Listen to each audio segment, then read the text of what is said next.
Me gustaría proponer una pregunta que me planteo desde que fui directora de escuela y a partir de esa pregunta poder proponerles algunos consejos para pensar la gestión, que muchas veces es un camino solitario y está bueno acompañarnos en ese camino.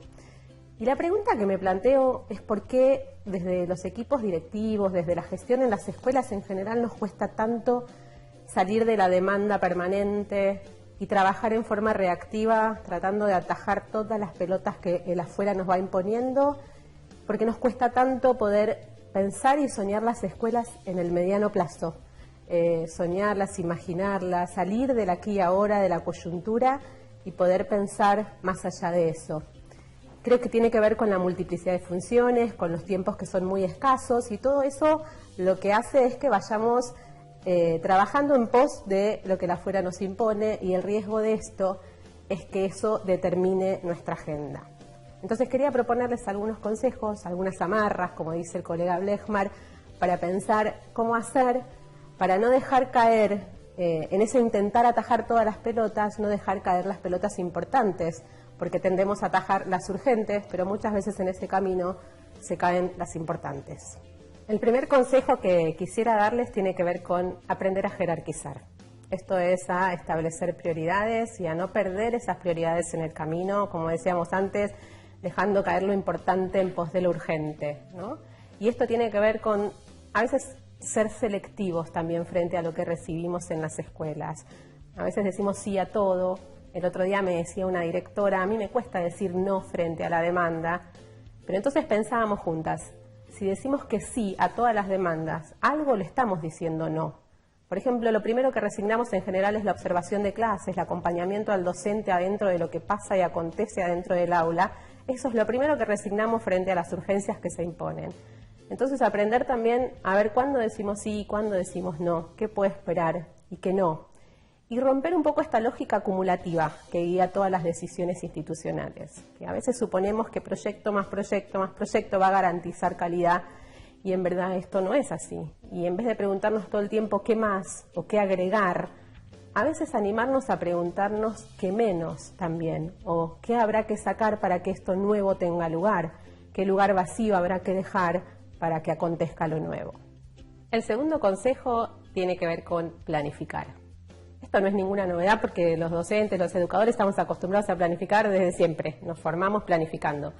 Lo más difícil, desde mi perspectiva, es que esa planificación nos sirva, porque en general la planificación va por un lado y la realidad va por otro, y entonces sentimos que nunca estamos cumpliendo con esa planificación, sentimos también una cuota de frustración frente a eso, y terminamos haciendo de la planificación una carga burocrática más. Cuando la planificación lo que debiera ser es una herramienta para gestionar, algo dinámico, que nos sirva, que dé respuesta al contexto y a lo que va aconteciendo.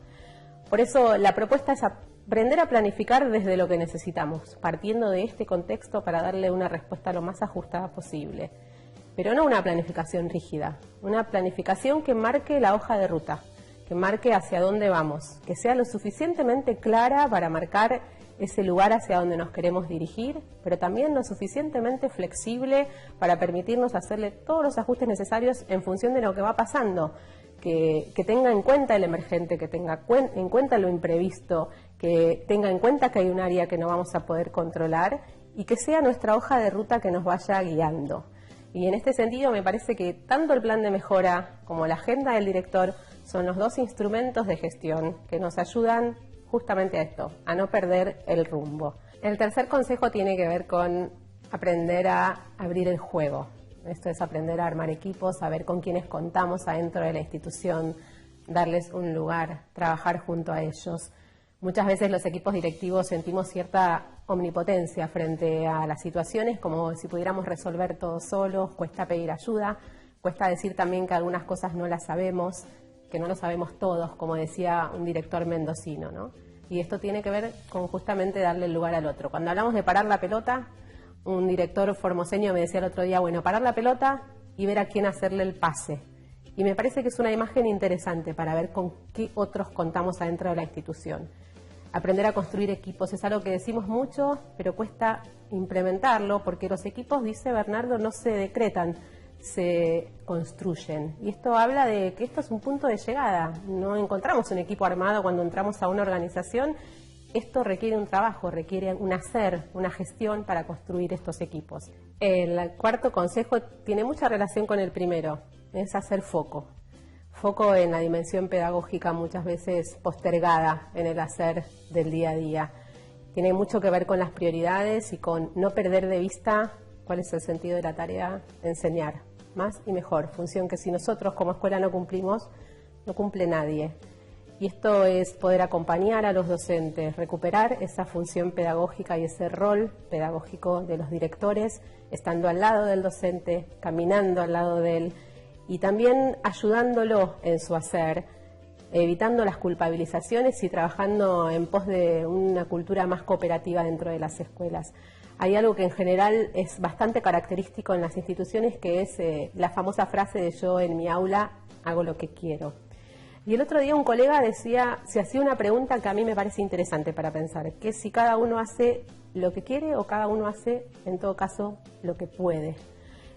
Y en esta pregunta, ahí cobra mucha relevancia nuestro rol, ¿no? Tratando de entre todos trabajar por una enseñanza cada vez mejor y para cada uno de nuestros alumnos. Y el quinto y último consejo tiene que ver con aprender a proteger los tiempos en las instituciones educativas. El tiempo es uno de los recursos más escasos que tenemos, junto con la energía. Y todo lo que ponemos en un lugar, necesariamente lo sacamos de otro. Por eso es verdad que los tiempos son muy escasos, pero también la pregunta es cómo los usamos esos tiempos. Y hacer un análisis riguroso, reflexivo, cuantificar el uso de tiempos en las escuelas, tanto el uso del tiempo en la agenda de los directivos como el uso del tiempo en el aula, y poder pensar cómo estamos aprovechando este recurso tan escaso que tenemos en las instituciones educativas. Ojalá estos consejos nos puedan ayudar a construir gestiones cada vez más proactivas, abandonando este modo de responder a las demandas todo el tiempo y recuperando las prioridades que tenemos en las escuelas. Hay una pregunta que me parece importante tener siempre presente en el hacer cotidiano, que es ¿qué puede esperar y qué no? Y tener siempre claro que el alumno es el centro y el eje de nuestra tarea. Yo sé que no es sencillo, por eso hay como dos premisas que también me parece importante dejar claras. Una, que gestionar es complejo, es difícil y por eso es bueno acompañarnos en ese camino, muchas veces solitario, como decíamos al principio. Y la segunda, que también esto se puede aprender con el tiempo. Así que de a poquito las mejoras son graduales, las mejoras auténticas en las escuelas, las que se sostienen en el tiempo, son las que van sucediendo de a poco. Así que de a poco.